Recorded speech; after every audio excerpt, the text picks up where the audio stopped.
ఇప్పుడు ఎల్లప్పుడు యుగ యుగములు కలుగునుగాక. ఆమేన్. ప్రభునందు ప్రియమైన దేవుని పిల్లారా, దేవుడు మిమ్మల్ని అందరినీ ఆశీర్వదించునుగాక. ఈ ప్రాతకాల సమయంలో కుటుంబ బలిపీఠములో మనమందరం కూడా సమకూడి దేవుని యొక్క వాక్యమును మనము చదువుకుందాము. పరిశుద్ధ గ్రంథములో నుండి మత్తయి సువార్త 13వ అధ్యాయము 36వ వచనం నుండి 43వ వచనం వరకు చదువుకుందాం. అప్పుడు ఆయన జన సమూహములను పంపివేసి ఇంటిలోనికి వెళ్ళగా ఆయన శిష్యులు ఆయన యొద్దకు వచ్చి పొలములోని గురుగులను గూర్చిన ఉపమానమును మాకు తెలియచెప్పుమనిరి. ఆమేన్. అందుకు ఆయన ఇట్లా, నేను మంచి విత్తనము విత్తువాడు మనుష్య కుమారుడు, పొలము లోకము. మంచి విత్తనములు రాజ్య సంబంధులు, గురుగులు దుష్టుని సంబంధులు. వాటిని విత్తిన శత్రువు అపవాది. కోత యుగ సమాప్తి. కోత కోయువారు దేవదూతలు. గురుగులు ఎలాగు కూర్చబడి అగ్నిలో కాల్చివేయబడునో అలాగే యుగ సమాప్తి అందు జరుగును. మనుష్య కుమారుడు తన దూతలను పంపును. వారు ఆయన రాజ్యములో నుండి ఆటంకములను సకలమైన వాటిని దుర్నీతి పరులను సమకూర్చి అగ్నిగుండములో పడవేయుదురు. అక్కడ ఏడ్పును పండ్లు కొరుకుటయును ఉండును. అప్పుడు నీతిమంతులు తన తండ్రి రాజ్యములో సూర్యుని వలె తేజరిల్లుదురు. చెవులు గలవాడు వినుగాక. ఆమేన్. ఈ దినము మనము ధ్యానించుకుంటున్న అంశము పేరు దేవుని దూత మరియు 3 ఈడ్పులు. ఈ అంశమును దేవుని ప్రవక్త ఏప్రిల్ నెల 14వ తేదీ 1951వ సంవత్సరంలో బోధించి ఉన్నారు. దేవుని దూత మరియు 3 ఈడ్పులు అనే అంశంలో నుండి కొన్ని విషయాలు చదువుకొని మనము దేవుని ఆశీర్వాదాలు పొందుకుందాం. కొంతకాలము క్రితము ఎవరో నన్ను అడిగారు, సహోదరుడా బ్రహ్మాం, పరిశుద్ధాత్మ అంత గొప్ప అయినచో నేను కూటములలో నిలబడిన కొందరిని చూశాను. వారు కేకలు వేస్తూ దేవుని స్తుతిస్తారు. వారి బుగ్గల మీద నుండి కన్నీరు కారుతుంది. వారు బయటికి వచ్చిన తర్వాత పాపుల వలె ప్రవర్తించుట, పాపపు స్థలములకు వెళ్ళి పాపములో జీవించుట నేను చూశాను. వారు కేకలు వేయినట్లు చేసినది పరిశుద్ధాత్మేనా? నేను అవును అని చెప్పాను. అలాంటి వ్యక్తి మీద పరిశుద్ధాత్మ దిగి వస్తుందని నీవు చెప్పుచున్నావా అని అడిగాడు. అవును అని అన్నాను. యేసు చెప్పాను, విత్తువాడు వెళ్ళుచు కొన్ని విత్తనములు విత్తాడు. అతని వెనుక శత్రువు వచ్చి గురుగులు కూడా విత్తాడు. మరియు పనివారు వచ్చి ఆ గురుగులను మేము పెరికివేయుదుమా అని అడిగారు. మీరు అలా చేసినట్లయితే గోధుమలను కూడా పెరికివేస్తారు. వాటిని కలిసి ఎదుగనీయండి. ఆ దినమున నేను దూతలను పంపుదును. ఆమేన్. అందరూ ఆమేన్ చెబుతూ ఉందాం. వారు గురుగులన్నింటినీ కూర్చి కాల్చివేయుదురు.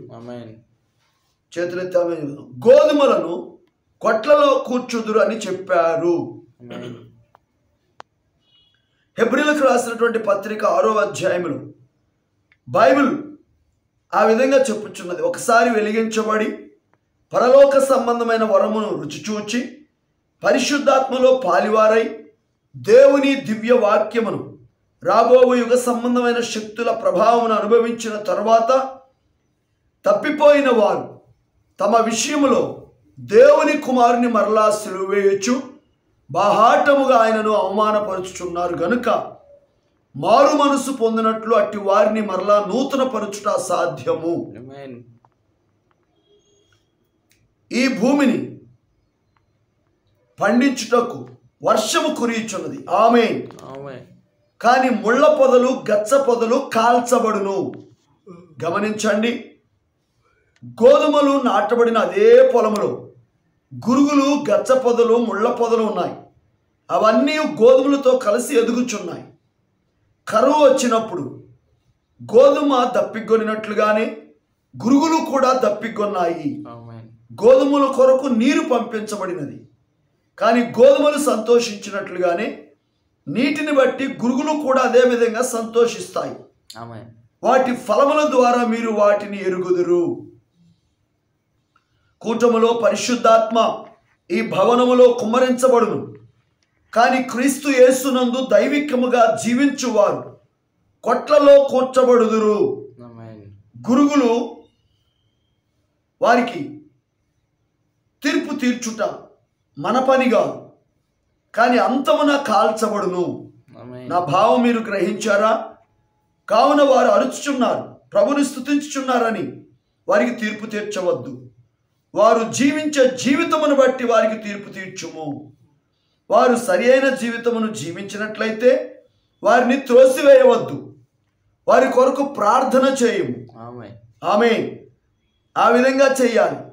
మరియు వారిని గురుగుల నుండి గోధుమలుగా మార్చుము. ఆమేన్. ప్రార్థించుకుందాం. మహాపరిశుద్ధుడా, చదవబడిన ఈ గొప్ప మీ మాటలకు మీ ఆశీర్వాదమును తోడు చేసి కొద్ది నిమిషములు మాతో మాట్లాడమని యేసు క్రీస్తు అను ఘనమైనటువంటి మీ నామములో ప్రార్థిస్తూ ఉన్నాము. ఆమేన్. ప్రభునందు ప్రియమైన దేవుని పిల్లలారా, దేవుడు మిమ్మల్ని అందరినీ ఆశీర్వదించునుగాక. చదివితే ఆమె చెబుతారా? ఆమేన్. ఎందుకంటే మనం అందరం ఎక్కడున్నామంటే దేవుని సన్నిధిలో ఉన్నాం. ఎంతో భయముతో, గౌరవముతో దేవుని మాటలు మనం వినాలి. గడగడ వణుకుచు సంతోషించుచు ఆయన సన్నిధిలో మనం ఉండాలి. ఆమేన్. కాబట్టి ఉదయకాలంలో కొద్ది నిమిషాలు చదవబడిన లేఖనమును ఆధారం చేసుకొని మనము దేవుని మాటలను విందాం. చూడండి, మనం ఇక్కడ మత్తయి సువార్త 13వ అధ్యాయం 36వ వచనం నుండి 43వ వచనం వరకు చదువుకొని దేవుని దూత మరియు మూడిడ్పులు అనే అంశంలో నుండి మనం కొన్ని విషయాలు చదువుకున్నాం. అయితే దేవుని ప్రవక్తని ఒక వ్యక్తి అడిగాడు. ఏమని అడిగాడంటే, సహోదరుడా బ్రహ్మం, పరిశుద్ధాత్మ అంత గొప్ప వరం అయితే నేను కూటములలో చాలామందిని చూశాను. వాళ్ళు ఆత్మలో నాట్యమాడుచు, ఎగురుచు, భాషలు మాట్లాడుచు, స్తుతిస్తూ, దేవుణ్ణి మహిమపరుస్తూ మరలా అవతలకి వెళ్ళి పాపము జీవిస్తున్నారు, పాపములో బ్రతుకుతున్నారు. వారి బుగ్గల నుంచి కన్నీరు కూడా కారుతుంది. కానీ బయటికి వెళ్ళిన తర్వాత పాపుల వలె ప్రవర్తించుట, పాపపు స్థలంలోకి వెళ్ళి పాపములో జీవించుట నేను చూశాను. మరి అది నిజమైన పరిశుద్ధాత్మేనా అని అడిగాడు. అప్పుడు ప్రవక్త అంటున్నాడు, నిజమే, నిజమైన పరిశుద్ధాత్మే. మరి అలాంటి పాపి మీదకి పరిశుద్ధాత్మ ఎలా వస్తుంది? పరిశుద్ధాత్మ అంటే పవిత్రమైన ఆత్మ కదా. అవును. వెంటనే ప్రవక్త యేసుక్రీస్తు వారు చెప్పినటువంటి ఉపమానాన్ని చెప్పాడు. ఏంటో ఉపమానము? గోధుమలు విత్తబడినటువంటి, తెలుసు కదా మనకి ఆ ఉపమానంలో, ఒక మనుషుడు పొలమును దున్ని ఆయన ఏం చేశాడు, గోధుమలు విత్తి వెళ్ళిపోయాడు. అతను వెళ్ళిపోగానే ఇంకొక వ్యక్తి వచ్చి అదే పొలంలో గురుగులను కూడా విత్తాడు. అయితే మొలకలు వచ్చి గింజ పట్టినప్పుడు పనివారు అంటున్నారు, అయ్యా మన పొలంలో గురుగులు ఎక్కడి, మరి వాటిని పెరికి వేసేస్తాం అంటే, అప్పుడు యజమానుడు ఏమన్నాడు, రెంటిని కలిసి ఎదుగనియండి. ఎప్పటి వరకు? కోత కాలం వరకు. రెండు ఎదుగుతున్నాయి. అయితే ఒకరోజు బాగా వర్షం లేక నీరు అవసరమైంది. నీరు అవసరమైనప్పుడు గోధుమలు మొరపెట్టాయి. మరి దేవుడు వేటి కొరకు నీటిని పంపాడంటే గోధుమల కొరకు. కానీ అదే పొలంలో ఏమున్నాయి? గురుగులు కూడా ఉన్నాయి. నీరు సమృద్ధిగా పంపించబడినప్పుడు, వర్షం పడినప్పుడు గోధుమలు సంతోషించినట్లుగా గురుగులు కూడా సంతోషించాయి. అయితే మనము గమనించవలసింది ఏంటంటే, అక్కడ ఫలములను బట్టి అవి ఏ జాతికి సంబంధించినవో మనం చెప్పవచ్చు అన్నాడు కదా యేసు ప్రభు. వారి ఫలముల వల్ల మీరు వారిని తెలుసుకుంటారు. ఇప్పుడు చూడండి, అందుకే హెబ్రీయులకు రాసిన పత్రిక 6వ అధ్యాయంలో ఉన్నది, ఒకసారి వెలిగించబడి దేవుని దివ్యమైన రాబో సంగతులలో రుచి చూచి తప్పిపోయిన వారు బాహాటముగా యేసుక్రీస్తుని ఏం చేస్తున్నారు? సిలువేస్తున్నారు. ఎంత భయంకరమైన కార్యమో చూడండి. దేవుడు ఎంత గొప్పవాడు, ఆయన మంచితనము, ఆయన ప్రేమ, ఆయన ఇచ్చే రక్షణ, ఆయన ఇచ్చే నిత్య జీవము, ఈ కాలపు వర్తమానము, ప్రత్యక్షత, ఇదంతా కూడా చూసిన తర్వాత ఎలాగో ఒక వ్యక్తి లోకంలో జీవిస్తాడు, పాపంలో జీవిస్తాడు, తిరిగి జన్మించిన ఒక క్రైస్తవుడు ఖచ్చితంగా అతడు దేవుని సంబంధి గనక అతనిలో నుండి ఆత్మీయ ఫలములు వస్తాయి. బయటికి వెళ్ళి ఒక రకమైన జీవితాన్ని, చర్చిలో ఒక రకమైన జీవితాన్ని జీవించడు. అలా జీవించే వాళ్ళు గురుగులు. కానీ దేవుని పిల్లలు వారు దేవుని కొరకు ఫలములు ఫలిస్తారు. మనకు తెలుసు, ప్రేమ, సంతోషము, సమాధానము, దీర్ఘశాంతము, దయాళుత్వము, మంచితనము, ఆశానిగ్రహము, ఇవన్నీ దేవుని యొక్క వాక్యము ద్వారా తిరిగి జన్మించినటువంటి వ్యక్తికి ఉండే ఫలములు. కాబట్టి పరిశుద్ధాత్మ కూటములు జరుగుతున్నప్పుడు దిగి వస్తాడు. అటు గురుగుల మీద, గోధుమల మీద పడుతుంది, వస్తాడు. కానీ మనం ఎట్లా గుర్తించాలంటే వారి ఫలముల వలన. ప్రభువుని స్తుతించవచ్చు, అరవచ్చు, ఏడవచ్చు, అయితే వారిని మనం విమర్శించవద్దు, వారికి తీర్పు తీర్చవద్దు. వీళ్ళేంది ఇట్లా ఉన్నారని. కానీ మనం ఏ విధమైనటువంటి కార్యాన్ని వారిలో చూడాలంటే వారి ఫలములను చూడాలి. వారు సరైన జీవితం జీవించినట్లయితే వారిని త్రోసివేయవద్దు. చాలా మంది అంటుంటారు, అతను వేస్ట్, ఆమె వేస్ట్ అని అనొద్దు. వారి కొరకు ప్రార్థన చేయము, ఆ విధంగా చెయ్యాలి. మరియు వారు ఖచ్చితంగా గోధుమలు గనక వారు దేవుని కొరకు ఫలములు ఫలిస్తారు. గురుగుల్ని మనము మార్చలేదు. గురుగులు గురుగులే, గోధుమలు గోధుమలే. కాబట్టి ఈ ఉదయకాల సమయంలో నా ప్రియమైన దేవుని పిల్లలారా, దేవుడు మనల్ని ప్రేమించి ఉదయకాలం చక్కగా మరి ఈ అంత్యకాలంలో జరుగుతున్నటువంటి ప్రపంచ క్రైస్తవులకు, సమస్తలకు తెలియని రహస్యాన్ని దేవుడి ఉదయకాలంలో బయలుపరిచాడు. దేవుని స్తోత్రం చెల్లిద్దామా? హల్లెలూయా. ఎందుకంటే అందరూ అనుకున్నారు, స్తుతిస్తున్నారు, భాషలు మాట్లాడుతున్నారు, కన్నీరు గారుస్తున్నారు, కానీ వారు జీవించే జీవితాన్ని బట్టి వారు గురుగులని తేలిపోతారు. గోధుమలైతే వాక్యానుసారముగా జీవిస్తారు. పాపములో ఎంత మాత్రం కూడా ప్రవేశించరు. చర్చిలో ఒక రకంగా, బయటికి వెళ్ళిన తర్వాత ఇంకొక రకంగా ఉండరు. కాబట్టి ఉదయకాలంలో ప్రతి ఒక్కరూ కూడా మిమ్మల్ని మీరు పరీక్షించుకోండి, ఏ విధమైన ఫలములు మీరు ఫలిస్తున్నారు. సాతానుడు శోధిస్తాడు, కానీ పాపములో పడిపోమను. గోధుమలు దేవుని కొరకు ఫలములు ఫలిస్తాయి. అవి నాటిన వ్యక్తి ఎవరు? మనుష్య కుమారుడు, దేవుడు. వారు రాజ్య సంబంధులు. కానీ గురుగులు దుష్టుని సంబంధులు. వాటిని నాటిన శత్రువు అపవాది. కనుక మనము గోధుమల వలె ఫలములు ఫలిస్తూ ఆయన రాజ్యానికి సిద్ధపడదామా? దేవుడు మిమ్మల్ని అందరినీ దీవించునుగాక. అందరూ కూడా తలలోంచి కళ్ళు మూసుకోండి. ప్రతి ఒక్కరు కూడా ప్రభువా 2 చేతులు ఎత్తి, ఈ దుష్ట లోకములో 2 విత్తనాలు ఉన్నాయి నాయన. అయా గచ్చ పొదలు, ముండ్ల పొదలు అవి కాల్చబడటానికి, కానీ గోధుమలు అయితే మీ కొట్టులోకి వెళ్ళిపోవటానికి. ఇది కోత కాలం అని మేము నమ్ముచున్నాము నాయన. ఎంత అద్భుతముగా ఈ కాల ప్రవక్తను పంపి ఈ రెండింటి మధ్య ఉన్న తేడాను తెలియచేసి ఈ రోజున మేము ఎవరమో మాకు బయలుపరిచినందుకు స్తోత్రాలు నాయన.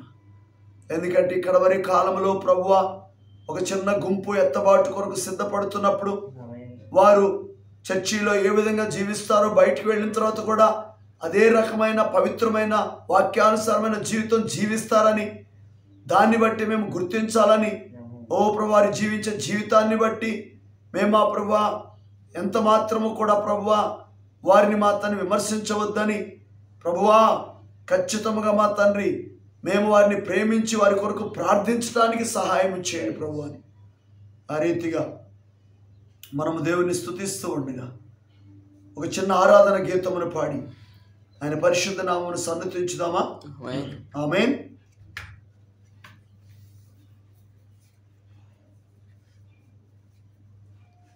హల్లెలూయా. స్తోత్రం స్తోత్రం స్తోత్రం. యేసయ్యా మీకు స్తోత్రం ప్రభువా. ఆ రీతిగా మనం అందరం కూడా దేవుని మహిమపరుస్తూ ఉండగా ఏడవ దూత వర్తమానము ఎగురుచున్న పక్షిరాజు వర్తమానము.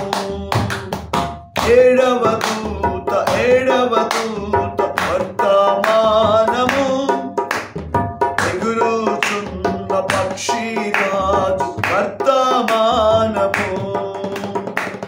నా బ్రతుకును మార్చినది పాడాలందరూ. నా నడతను దిద్దినది. నా బ్రతుకును మార్చినది. నా నడతను దిద్దినది. నా స్థానము చూపినది. గ్లోరీ.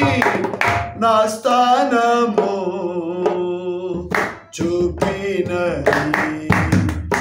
ఏడవ దూత వర్తమానము. ఆరాధిద్దాం, పాడదాం. వర్తమానము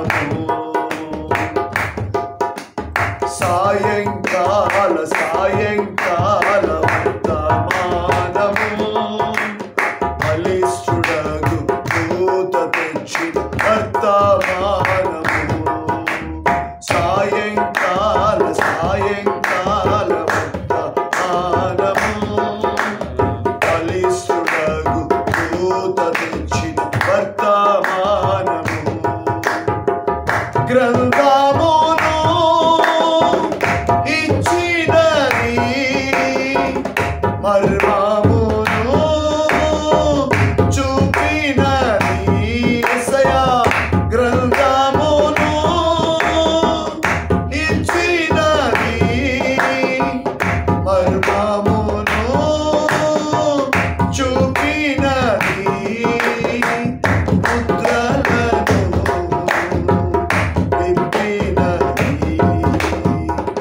ముద్రలను విప్పినది. ఏడవ దూత వర్తమానము ఎగురుచున్న వర్తమానము. తండ్రుల తట్టు పిల్లలు తిప్పు వర్తమానము. అపోస్తుల బోధను చెప్పి వర్తమానము. ఆమేన్. తండ్రుల తట్టు పిల్లలు తిప్పు వర్తమానము. అపోస్తుల బోధను చెప్పి వర్తమానము. మహిమకు బాట చూపినది. ఆవలిగచ్చు చేర్చునది. మహిమకు బాట చూపినది. ఆవలిగచ్చు చేర్చునది. సదాకాలం సంతోషమే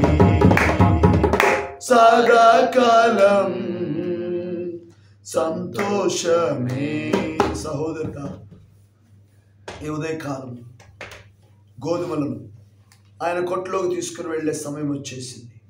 ముందుగా గురుగులను కట్టలుగా కట్టి కాల్చివేస్తాడు. ఆ తర్వాత గోధుమలు తీసుకుని వెళ్ళిపోతాడు. ఇప్పటికే కట్టలు కట్టబడుతున్నాయి, శాఖలన్నీ కూడా ఒకటైపోతున్నాయి. అయితే వధువు వాక్యముతో ఐక్యమవుతుంది. ఎందుకంటే వధువు ఫలమును, ఆత్మీయ వాక్య ఫలమును ఫలించాలి. ఓ మీకు స్తోత్రం ప్రభువా, ఎంత కృపనిచ్చావు నాయన. గోధుమలకు మమ్మల్ని ఎన్నుకున్నావు ప్రభువా, అందుకే మీకు స్తోత్రాలు ప్రభు అని ఆ రీతిగా మనం అందరం దేవుని స్తుతిస్తూ ఉండగా ముగింపు ప్రార్థన చేసుకుందాం. సకల ఆశీర్వాదములకు కారణభూతుడా, సజీవుడా, సర్వశక్తిమంతుడా, ఆకాశ మహాకాశములను పట్టజాలని మా ప్రియ పరలోకపు తండ్రి, అద్వితీయ సత్యదేవ, అల్ఫా ఒమేగా, ఈ ఉదయకాల సమయంలో మా ప్రభువును రక్షకుడునైన యేసు క్రీస్తు అను మీ గొప్ప నామము క్రిందికి వచ్చి మా కుటుంబాలతో కలిసి మిమ్మల్ని ఎంతగానో సన్నుతిస్తున్నాము దేవా.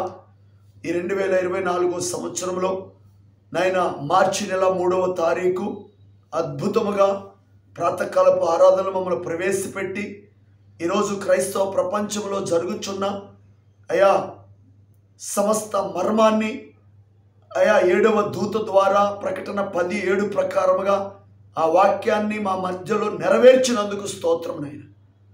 అయా గ్రంథమును మీరు విప్పారు నాయన, మర్మమును బయలుపరిచారు నాయన. ఈ భూమి మీద 2 విత్తనాలు ఉన్నాయని, 2 ఆత్మలు ఉన్నాయని, ఓ ప్రభువా వర్షము 2 మీద పడుతుందని, ప్రభు వాటి ఫలముల వల్ల మీరు అన్ని తెలుసుకుంటారని మీరు తేటగా చెప్పినందుకు స్తోత్రాలు ప్రభువా.